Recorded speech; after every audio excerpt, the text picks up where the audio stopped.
Writing about an ongoing conflict? Avoid it if you can.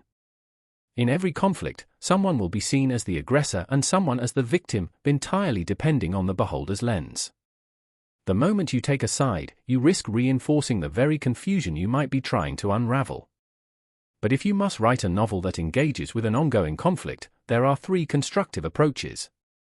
First, investigate the root cause and make that the story.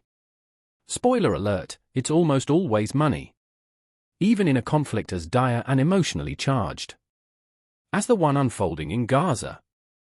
What appears to be a religious struggle between Palestine and Israel is beneath layers of ideological and political complexity, is fundamentally transactional. These are almost always a handful of individuals, on both sides, whose interests are monetary. Power is merely a conduit to wealth, not the end goal. Meanwhile, on the surface, innocent victims suffer, helpless against the puppeteers who pull the strings from behind the curtain. This approach demands deep investigation into the visible faces of the conflict and the hidden hands behind them. Their actions, however, are executed by cannon fodder, individuals driven by ideology or religion. These foot soldiers become the visible face of the conflict, and their beliefs are wrongly identified as the root evil. This misdiagnosis perpetuates the cycle. Literature that focuses only on the surface risks inflaming the conflict further when it should be exposing its deeper truths. The second approach is looking ahead. Ask, what happens if the conflict continues? What futures are shaped by its persistence?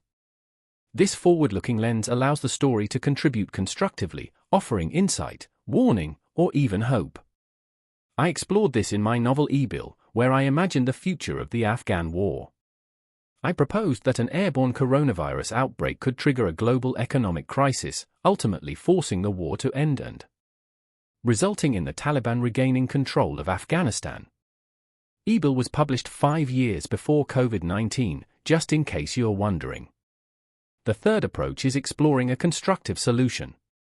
This is the most difficult and the most valuable approach. It requires deep study into potential resolutions and the practical challenges of implementing them. Then, the story is built around that implementation and its impact. While I haven't yet written a novel focused on resolving an ongoing geopolitical conflict, my novel Nureeva and Tangora follows a similar structure. It addresses the problem of level 3 autism, proposes a solution, and examines its societal impact. So, when I speak about a topic, I also write about it. Because literature, at its best, doesn't merely reflect the world, it interrogates it, reframes it, and sometimes even heals it.